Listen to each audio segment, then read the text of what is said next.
네, 만나서 반갑습니다. 한 주간도 평안하셨어요? 예, 어느덧 반년이 가고 있습니다. 참 세월이 빠르죠.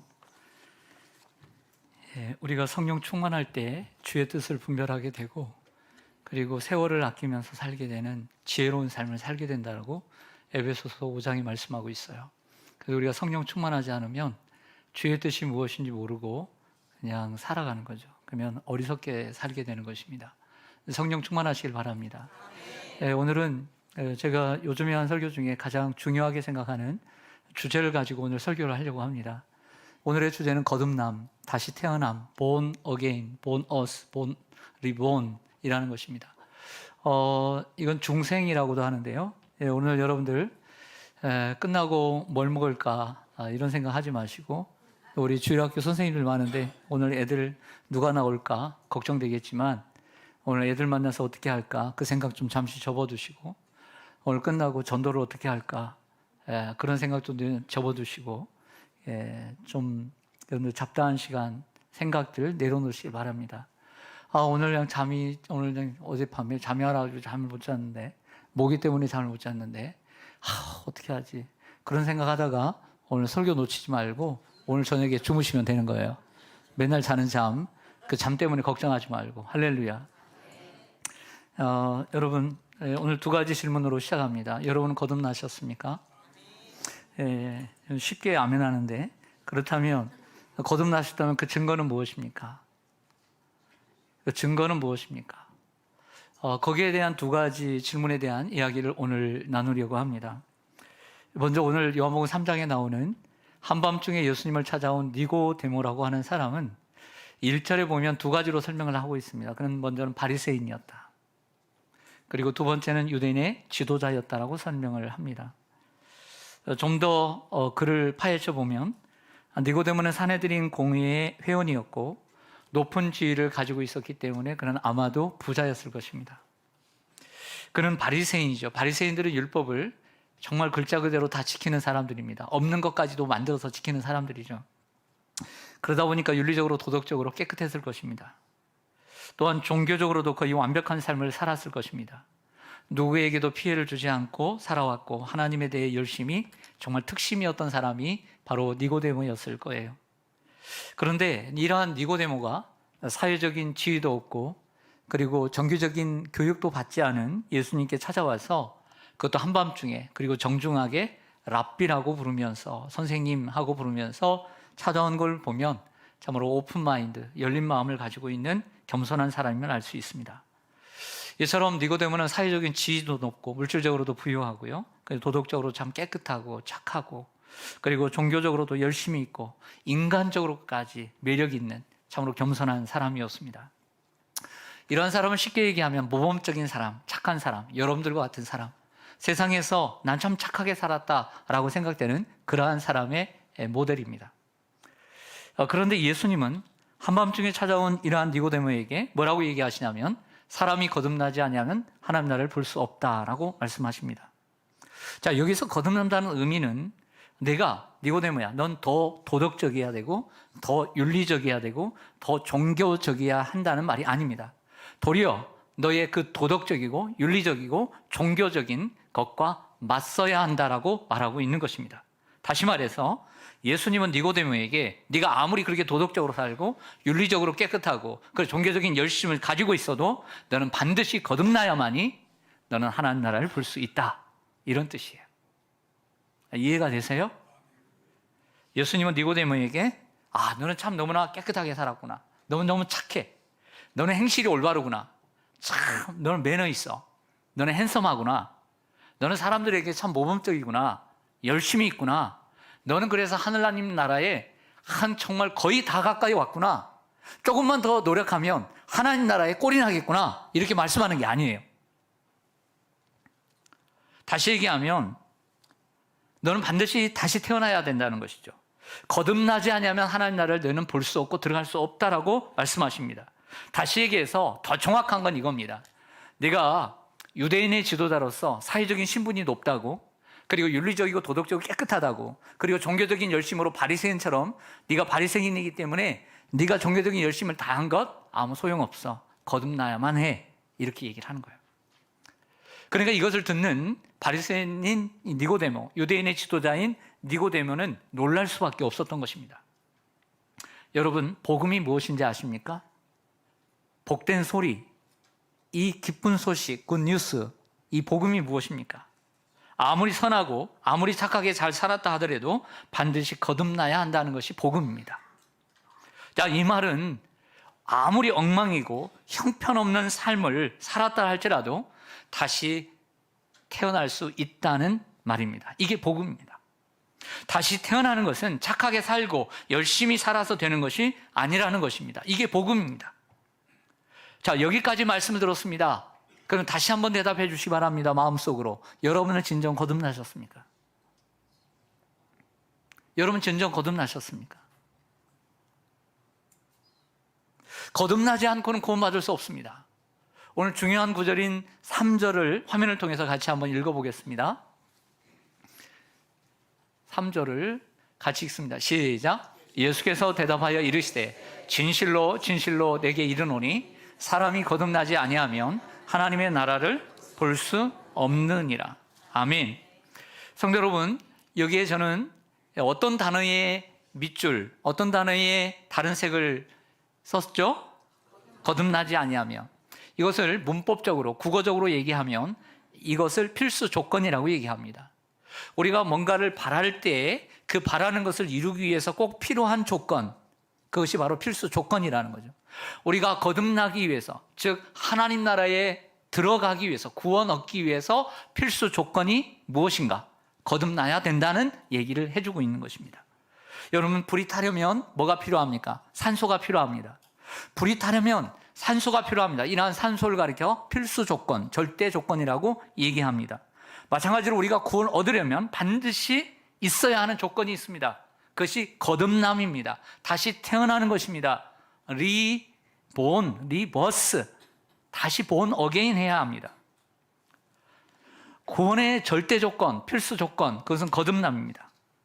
도덕적으로 아무리 깨끗하고 윤리적으로 깨끗하고 종교적으로 완벽해야 구원을 얻는 것이 아닙니다.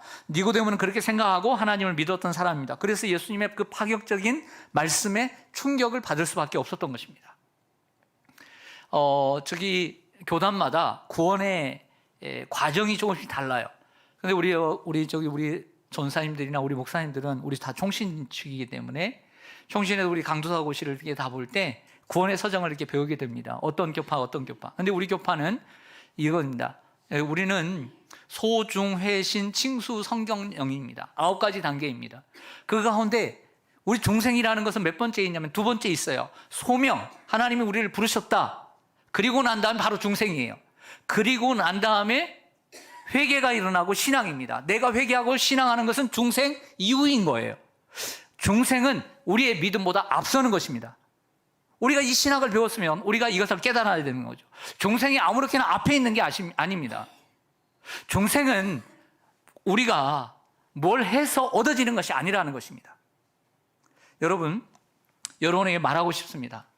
사람은 거듭나야 합니다. 거듭나지 아니하면 하나님 나라를 볼 수 없고 들어갈 수 없습니다. 여기서 거듭난다는 것은 니고데모가 4절에서 예수님의 말씀을 듣고 이렇게 얘기합니다. 나이가 50 넘었습니다. 그때 당시에는 오래 못 살았으니까 나이가 지금은 60, 70, 80 된 할아버지입니다. 근데 이렇게 얘기합니다. 엄마 뱃속에 다시 들어갔다가 10달 동안 있다가 다시 태어나야 합니까? 이러한 생물학적인 출생을 의미하지 않습니다. 거듭난다는 것은. 모든 인간은 죄를 범함으로 죽게 되어 있고 지옥 멸망에 빠지게 되어 있습니다. 인간은 생물학적으로는 살아있지만 죄인이기에 태어날 때부터 영적으로 죽은 존재입니다. 이러한 인간이, 영적으로 죽은 인간이 영적으로 다시 살아나는 것, 영적으로 다시 태어나는 것, 이것이 거듭나는 것입니다. 다윗이 시편 51편에서 이런 얘기를 해요. 자, 오늘 성시교독은 시편 50편이었습니다. 감사로 제사를 드리는 자가 나를 영화롭게 하나니. 근데 시편 51편에 회개의 시편에서 뭐라고 얘기하냐면 내가 죄악 중에 출생하였으며 죄악으로 출생했대요. 죄악 가운데. 어머니가 죄 중에서 나를 잉태하였나이다. 이런 표현을 쓰고 있습니다. 무슨 얘기냐면 다윗뿐만 아니라 모든 인간은 죄인으로 태어난다는 거예요. 자, 죄인으로 태어나는 것은 영적으로 산 게 아니라 영적으로 다 죽은 존재로 살아나는 것입니다. 여러분, 가끔씩 우리 삶을 살다 보면 그 소중한 아기를 잉태합니다. 정말 가족의 기쁨이죠. 그 10달 동안 열심히 키웠습니다. 그런데 좀 이상했어요. 저희 동네에 시골에 살았을 때 이런 일이 있었습니다. 제가 어릴 때, 초등학교 때 새댁이 시집을 왔습니다. 근데 부모님도 모시고 할머님도 모시고 시부모님도 모시고 할머님도 모시고 집안일 빨래하고 그리고 가끔씩 발림도 하고 논림도 하고 그러다 보니까 이제 아기를 낳았습니다. 그 아기도 병원에 가보지도 않고 그리고 그 신방에서 그 시골집에서 아기를 낳았습니다. 아기가 울지 않습니다. 죽은 것입니다. 이런 아이들을 가리켜 사사나라고 얘기합니다. 그런데 감사하게도 그 가정에는 하나님께서 아들도 주시고 또 딸도 주셔서 그 첫 아이를 잃어버린 슬픔을 잃어버리고 살게 되었습니다. 여러분, 마찬가지로 우리는 살 때, 우리가 태어날 때 육신적으로는 응애하면서 태어나지만 영적으로는 사사나로 태어나는 거예요. 오늘 이것을 다윗이 얘기하는 것입니다. 내가 죄악 중에 출생했다는 것은 나는 몸은 살아있지만 죄인으로 살아났기 때문에 영적으로는 나는 사사나로 태어나는 거예요. 우리 모두가. 인정하시면 아멘. 그래서 모든 인간은 영적으로 죽은 존재이기 때문에, 허물과 죄로 죽은 존재이기 때문에 영원한 생명을 얻기 위해서는 이 세상을 살아갈 때 영적으로 다시 살아나야 된다는 거예요. 그것이 거듭남이에요. 그것이 리본, 다시 린버스, 그리고 본 어게인, 다시 태어나는 것입니다. 우리는 허물과 죄 가운데 죽은 채로 출생했습니다. 영적으로 다시 태어나야 되는 거죠. 여러분에게 다시 말하고 싶습니다. 사람은 거듭나야 합니다. 거듭나지 않으면 하나님 나라를 볼 수 없습니다. 하나님 나라에 들어갈 수 없습니다. 저는 오늘 여러분들 설교할 때 여러분에게 다시 한번 강조합니다. 다시 태어나야 합니다. 다시 거듭나야 합니다. 여러분 질문으로 다시 이제 두 번째 질문으로 들어가겠습니다. 두 가지 질문을 드렸습니다. 첫 번째, 여러분은 거듭나셨습니까? 두 번째 질문은 뭐였죠? 거듭났다면 그 증거는 무엇입니까? 여러분들이 정말 거듭났다면 그 증거, 그 변화는 무엇입니까? 라고 하는 것입니다. 사랑하는 성도 여러분, 정답을 말씀드리기 전에 드릴 말씀이 있습니다. 사람이 거듭나지 않고는 우리가 하나님 나라를 볼 수 없고 또 들어갈 수 없다는 예수님 말씀을 들은 니고데모는 매우 놀랐을 것입니다. 왜냐하면 바리새인들은 하나님의 나라가 저 미래에 온다고 생각했기 때문입니다. 미래에 오는 하나님의 나라를 어떻게 볼 수 있고 어떻게 들어갈 수 있겠습니까? 자, 그것은 맞는 말이죠. 여러분, 하나님의 나라는 미래에 옵니다. 맞죠? 네. 죽음 이후에 부활이 있고 부활도 종말이 일어나기 때문입니다. 예수님의 재림도 미래에 일어날 일은 맞습니다. 그러나 마태복음 19장에서 이런 말씀을 하고 있습니다. 한번 보시죠, 화면을. 예수께서 이르시되 내가 진실로 너희에게 이르노니, 이렇게 얘기합니다. 세상이 새롭게 되어 인자가, 예수님이 자신이 자기 영광의 보좌에 앉을 때에 나를 따르는 너희도 12 보좌에 앉아 이스라엘 12지파를 심판하리라. 또 내 이름을 위하여 집이나 형제나 자매나 부모나 자식이나 전토를 벌인 자마다 여러 배를 받고 또 영생을 상속하리라 라고 얘기를 해주고 있습니다.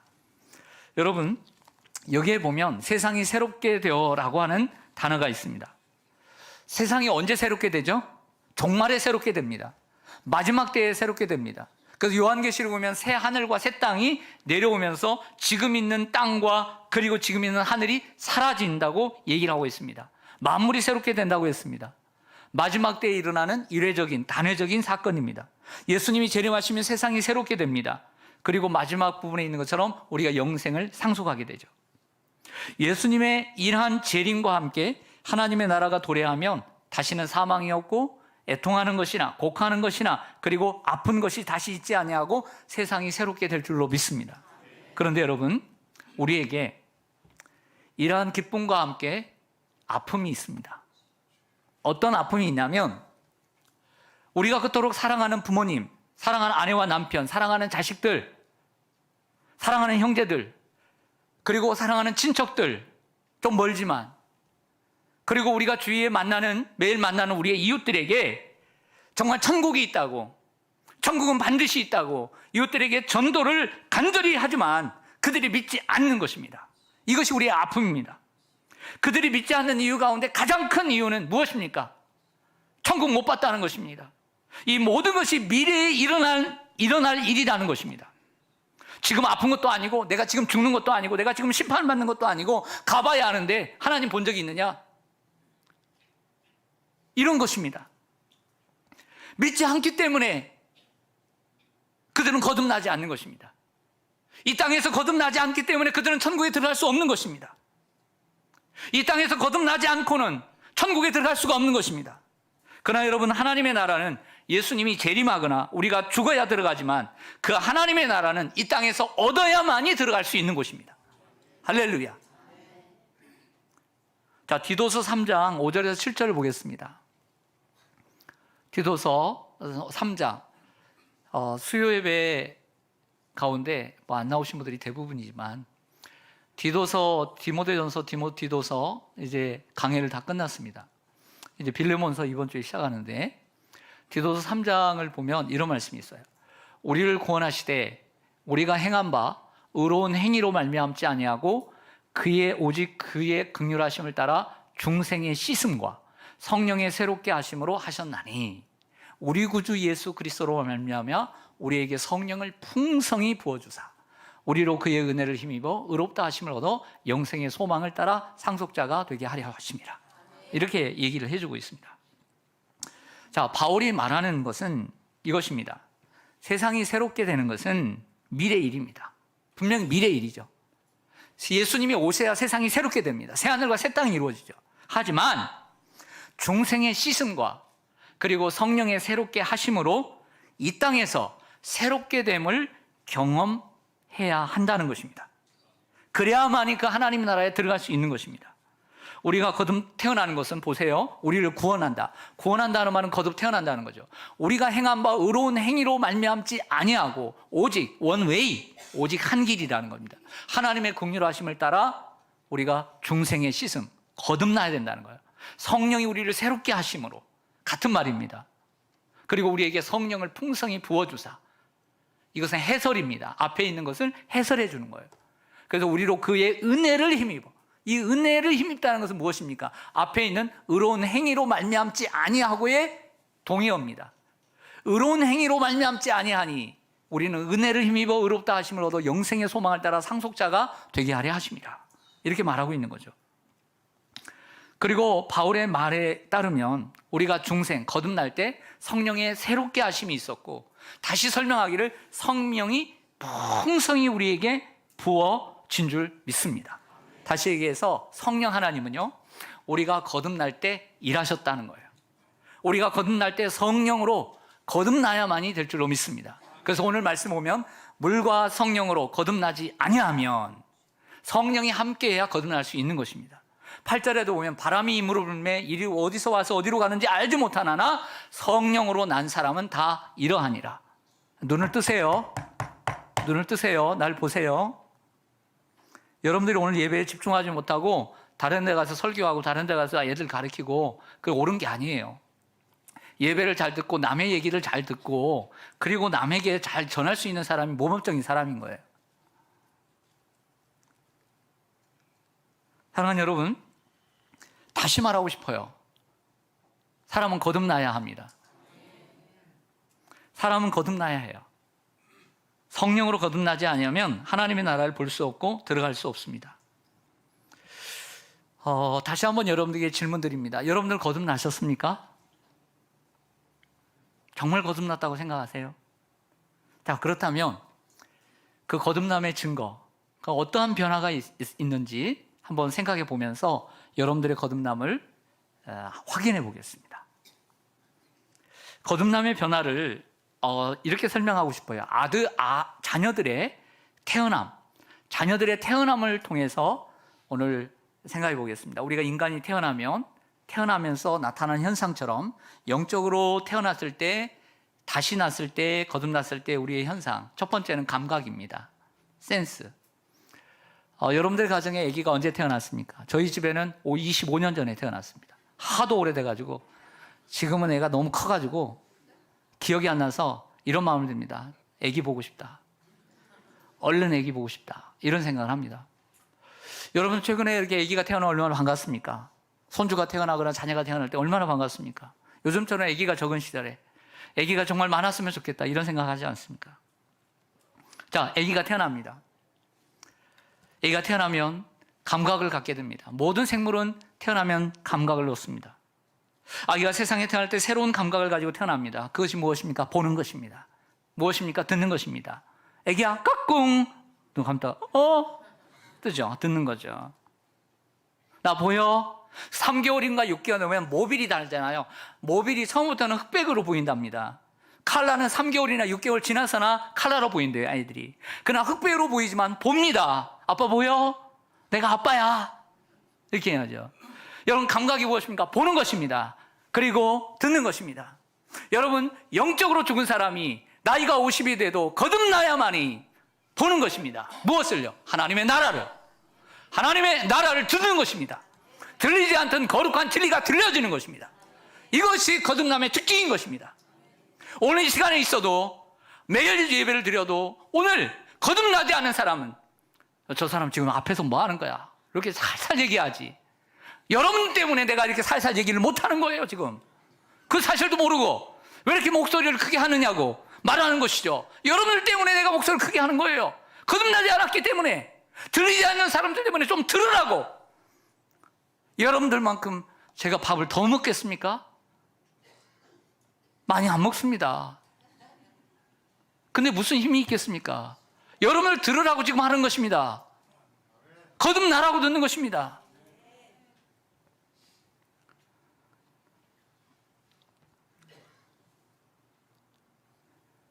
태어난 아기는 보이지 않던 것들이 보이게 됩니다. 들리지 않던 것들이 들리게 되는 것입니다. 마찬가지로 우리가 영적으로 다시 본 어게인 태어났다면 우리는 보이지 않는 것들이 보이게 되는 거예요. 사람들은 얘기하죠. 하나님 보여달라고. 하나님은 영이십니다. 그럼 우리는 봤다고 얘기하죠. 믿음이 있기 때문에 보는 것입니다. 믿음은 말하는 것들이 실상이에요. 보이지 않는 것들의 증거이기 때문에 그런 거예요. 할렐루야. 이게 믿음의 사람인 것입니다. 자꾸 믿음이 없으니까 보여달라고. 그 사람 거듭나지 않는 것입니다. 거듭나지 않으니까, 보이지 않으니까 자꾸 보여달라고 하는 거예요. 천국을 보여달라고 하는 것입니다. 우리는 이미 갔다 온 사람들입니다. 할렐루야.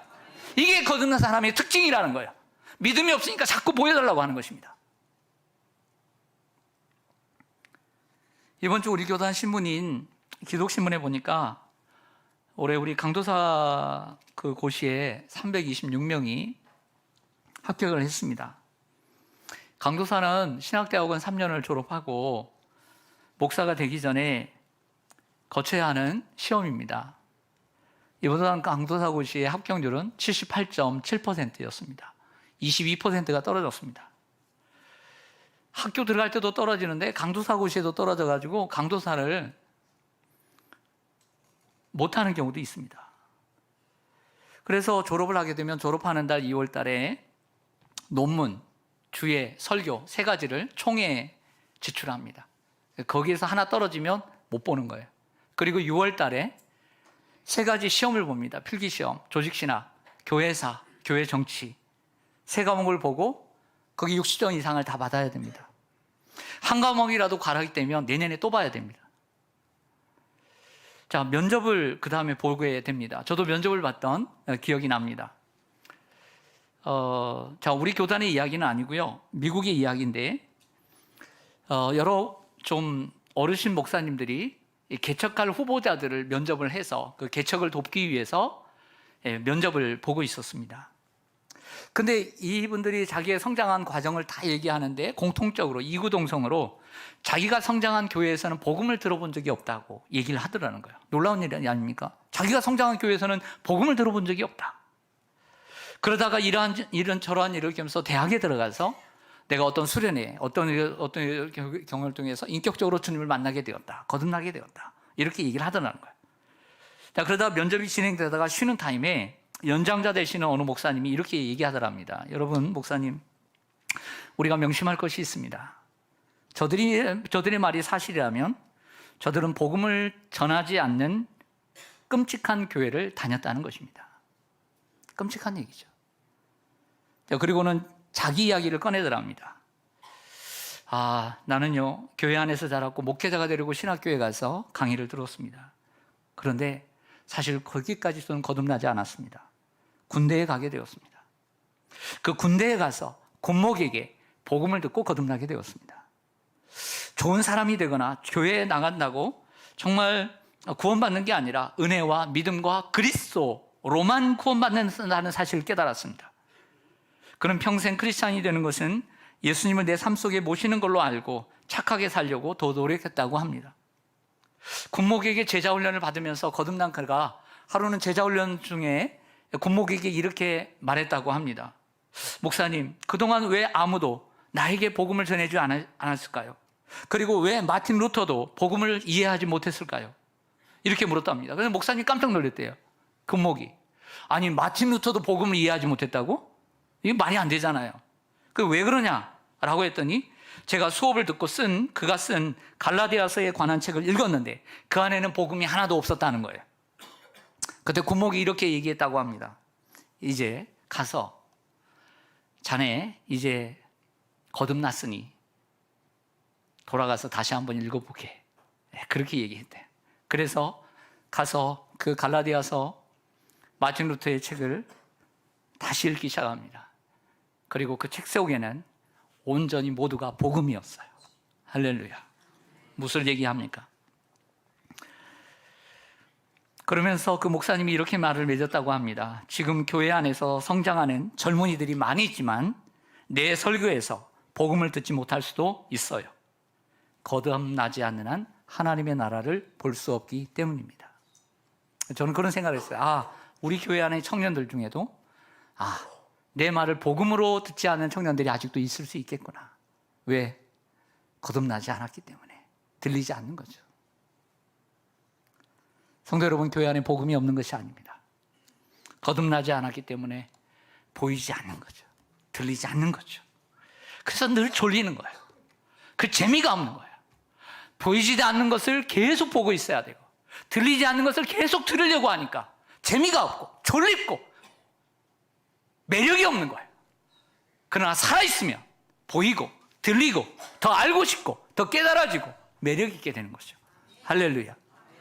여러분, 잘 들리지 않고 보이지 않는 분들은 정말 골똘히 고민해야 합니다. 그리고 기도해야 합니다. 복음은요, 밭에 감추인 보화와 같은 것입니다. 어떤 소장론이 밭에서 일을 하고 있었습니다. 옛날에. 근데 팍 했는데 바위 같은 게 있어요. 했더니 뭐 이렇게 보석함이 있는데 엄청난 보화가 속에 들어가 있는 거예요. 평생 벌어도 벌 수 없는. 그래서 이렇게 했습니다.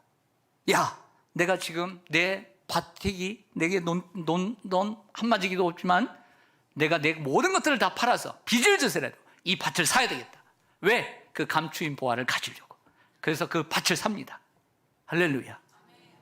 여러분, 복음을 듣고 거듭난 사람들의 특징이 무엇인지 아세요? 우선순위가 바뀌는 것입니다. 삶의 우선순위가 하나님께 바뀌는 사람. 여러분, 창세기부터 요한계시록까지 정말 하나님을 만난 사람들의 특징이 무엇입니까? 삶의 우선순위가 하나님께 바뀐 사람들입니다. 할렐루야.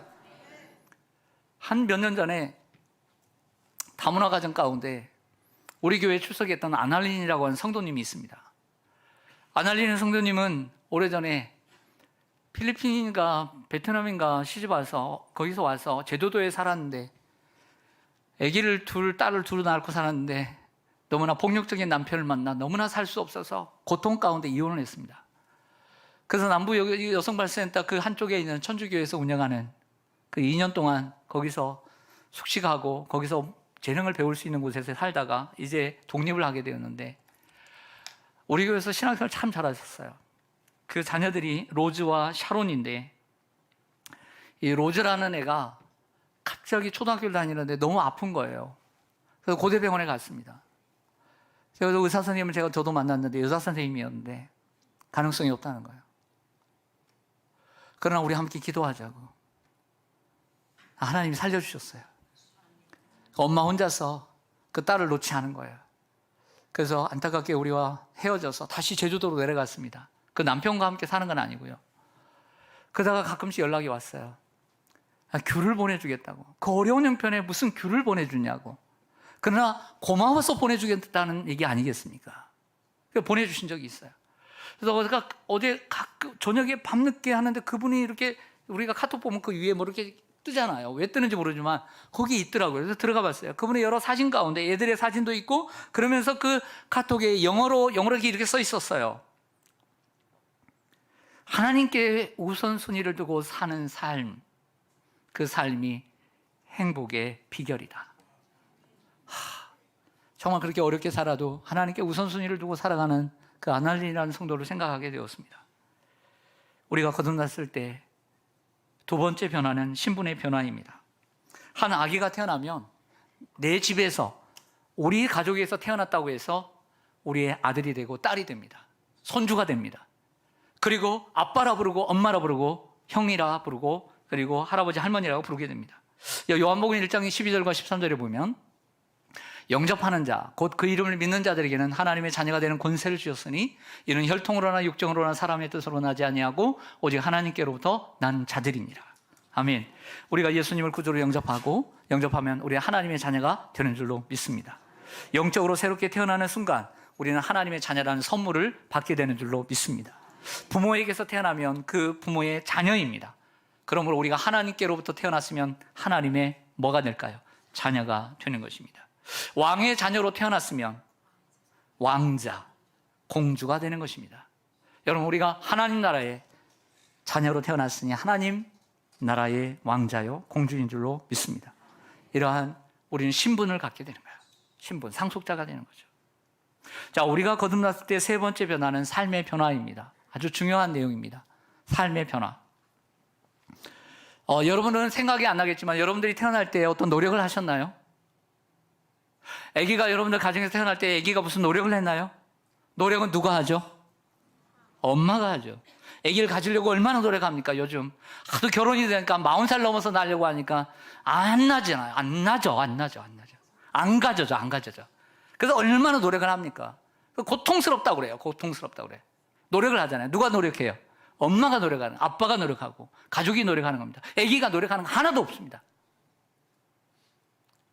여러분, 우리가 거듭나는 것도 우리가 노력해서 되는 것이 아닙니다. 다만 우리를 잉태하고 우리를 해산하시는 성령 하나님 그리고 예수 그리스도께서 수고하시는 것입니다. 우리가 거듭나는 것은 선행으로 되는 것이 아닙니다. 아기가 태어나기 위해서는 누군가 많은 고생을 해야 합니다. 착하다고 거듭나는 것이 아닙니다. 엄마가 임신을 하고 해산을 수고를 하고 고통을 겪어야 합니다. 여러분들 수십 년 전, 100년 전, 200년 전에 의술이 발달되지 않고 산부인과도 없이 그렇게 태어났던 여러분들 아닙니까? 우리 아닙니까? 그럴 때는요, 엄마의 그 생명이 자식을 위해 희생되기까지 했습니다. 요한복음 16장 21절 보겠습니다. 화면을 좀 보시죠. 여자가 해산하게 되면 그때가 이르렀으므로 근심하나 아기를 낳으면 세상에 사람 난 기쁨으로 말미암아 그 고통을 다시 기억하지 아니하느니라. 예수님께서 마지막 설교 마지막 말미에 뜬금없는 얘기를 합니다. 여자가 해산하게 되면 그때가 이르렀으므로 근심하죠. 그러나 힘들어, 정말 어떻게 될까 하다가 아기를 딱 낳으면 기쁨으로 충만하게 되죠. 그러나 요한복음의 저자 요한이 말하는 그때는 무엇이죠? 우리가 잘 알고 있는 것처럼 예수님의 죽음의 때입니다. 예수님의 죽음의 때. 해산의 고통 중에 여인을 들어 예수님이 하시는 말씀은 무엇일까요? 이런 뜻입니다. 나는 해산하는 여인과 같다. 너희가 거듭날 것이나 내 고통과 수고와 희생 때문만이 아니고 해산의 기쁨을 누리기 때문이다. 내 죽음을 통해 너희가 태어남을 보는 것은 내 기쁨이요 그리고 아름다운 일이다. 성도 여러분, 예수님의 죽음으로 우리가 태어난 거예요. 예수님이 죽으심으로 우리가 태어난 거예요. 고린도후서의 표현을 얘기하면 부요하신 주님께서 가난하게 되심으로 우리가 부요케 된 거예요. 우리가 뭘 해서가 아니에요. 우리가 구원을 얻기 위해서는 뭘 해야 된다고 그러죠? 회개하고 예수를 믿어야 된다라고 얘기합니다. 맞습니다. 회개해야 합니다. 회개라는 무엇입니까? 잘못한 것을 돌이키는 것입니다. 그러나 단순한 회개란 그런 회개를 얘기하는 것이 아니라, 진정한 회개란 단순한 그런 회개가 아니라, 잘못한 것을 회개하는 것이 아니라 자신이 의롭다고 생각했던 모든 것들을 사도 바울처럼 모든 쓸모없는 배설물처럼 버리고, 그것을 내가 생각했던, 내가 정말 의롭다고 여겨지는 그러한 것들을 모두 뉘우치는 것이에요. 그리고 믿음이란 예수님의 값진 희생과 은혜를 아는 것입니다. 우리의 구원이 나의 노력으로 이루어지는 것이 아니라 전적인 예수님의 희생과 죽음으로 이루어졌음을 아는 것, 이것이 진정한 믿음이에요. 자, 예수님은 이러한 구원을 얘기하시다가, 거듭남을 얘기하시다가 14절에 가셔서 구약의 말씀을 하나 인용합니다. 모세가 광야에서 뱀을 든 것 같이 인자도 들려야 하리니 그를 믿는 자는 이와 같이 구원을 얻으리라.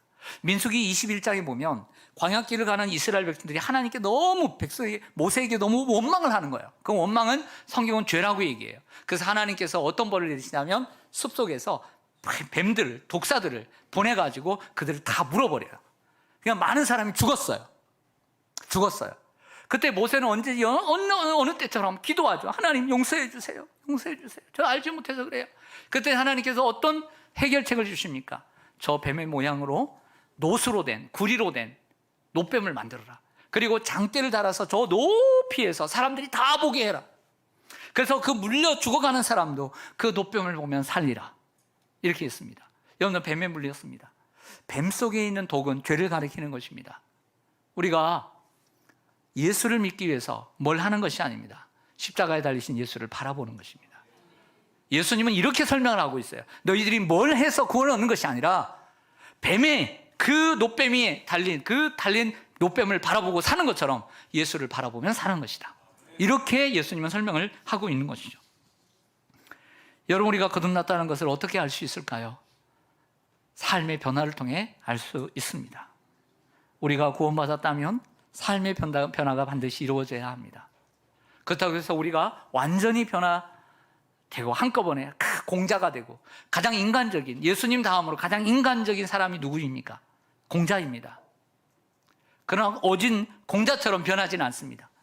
그래서 소중해신 칭수 성견령, 우리가 소명을 받고 우리가 중생을 얻고 우리가 회개하고 우리가 신앙을 갖고, 그리고 우리가 그 가운데 있지만 칭의를 입을 뿐만 아니라 그 가운데에서 계속해서 거룩해지는 성화의 과정을 이루어가는 거예요. 성도의 견인과 함께 영화로운 단계에 이르게 갑니다. 이 모든 게 구원의 단계인 거죠. 우리가 저 사람이 이렇게, 목사님이 어떻게 저 이래, 왜 장로님이 저 이래, 한꺼번에 모두가 공자가 되고 예수님이 되는 게 아닙니다. 그러나 이미 우리는 거듭났고 하나님의 자녀가 된 거예요.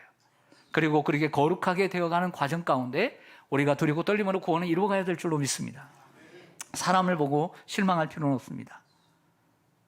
나를 보고서도 실망하는데 얼마나 남을 보고 그렇게 실망할 필요 없잖아요. 내가 안 보여서 그렇지 정말 거울이 있다면 나를 보십시오. 얼마나 우리 자신에게 실망합니까? 그런 생각합니다. 어떤 사람들 실망하면서 저 사람 왜 이래? 그러나 나 자신을 보면 어떻습니까? 내가 안 보여서 그렇지 내 주제에 남을 심판하고 하는 것은 참 어리석은 것 같아요. 거듭난 니고데모의 삶을 예로 들겠습니다. 요한복음에는 니고데모가 3번 나옵니다. 3장에 한 번, 오늘 나왔죠? 7장에 한 번, 그리고 마지막 19장에 한 번 나옵니다. 이 3번은 니고데모의 성장 과정과 영적인 거듭남의 과정을 그려주고 있어요. 그리고 7장에 변화됩니다. 변화되는 과정 가운데 있어요. 그다음 19장에 가면 예수님이 죽으시고 난 후에 오늘 아침에 예수님 십자가에 달리셨습니다. 신성모독이라는 죄명으로 산해된 공의회 회원들과 대제사장들이 예수님을 십자가에 못 박았습니다. 그리고 난 다음에 아리마대 사람이라고 하는 요셉이 자신의 빈 무덤에, 한 번도 써보지 않은 빈 무덤에 그 예수님을 장사하고 싶은 감동을 받고 총독 빌라도에게 담대하게 나아가 예수님의 시체를 달라고 요청합니다. 그리고 난 다음에 그 다음 구절에 오늘 한밤중에 찾아온 니고데모의 이야기를 합니다. 19장 38절 같이 보겠습니다. 39절 시작. 일찍이 예수께 밤에 찾아왔던 니고데모도 모략과 침향 섞은 것을 100리트라쯤 가지고 온지라. 아멘. 밤에 찾아왔잖아요. 근데 그가 어떻게 변했냐면 예수님의 몸에 발을 침향과 섞은 것 다 여자들이 할 거잖아요. 근데 100리크라쯤 많이 가져온 거예요. 여러분, 니고데모는 누구입니까? 사내들인 공의 사람입니다. 자기 사람들이 예수를 죽였습니다. 잘못하다가는 사내들인 공회에서 빠질 수 있습니다. 너는 반역자야. 넌 나빠. 우리와 같지 않아. 어떻게 우리와 같이 같은 목소리를 내야지. 딴소리를 내. 너 그랬다며. 이러한 위험을 무릅쓰고 오늘 예수님께 나와 그의 십자가의 죽으심과 그의 장사를 위해서 헌신하고 있는 모습을 보게 됩니다. 뭘 원해서? 더 부자가 되고 싶어서? 더 존경받고 싶어서? 아닙니다. 예수님을 알았기 때문입니다. 예수님이 참 구세주이시고 참 메시아이시며 하나님의 나라를 가져올 자라는 걸 아셨습니다. 예수님이 하시는 사역을 통해서, 그의 죽으심을 통해서 자신이 참된 힘을 얻고 죄에서 사함받고 영원한 구원의 선물을 예수님을 통해서 내가 받게 되었다는 사실을 알게 되었기 때문입니다. 그분이 참 하나님의 아들이시오 참된 메시아이고 구원자이심을 알았기 때문에 자신의 신분이 뭐고 자신의 재산이 뭐고 자신의 그 어떤 것도 희생할 수 있었던 것입니다. 이것이 거듭난 사람의 변화 증거입니다. 우리가 거듭나면 아기가 눈을 뜨고 보이고 그리고 들리는 것처럼 거듭나면 그게 나이가 10살이든 90살이든 상관없이 그때야 하나님의 나라를 보게 되고 듣게 되는 거예요. 그리고 우리는 하나님의 자녀가 됩니다. 그리고 우리의 삶의 변화가 있어야 합니다. 기도하겠습니다.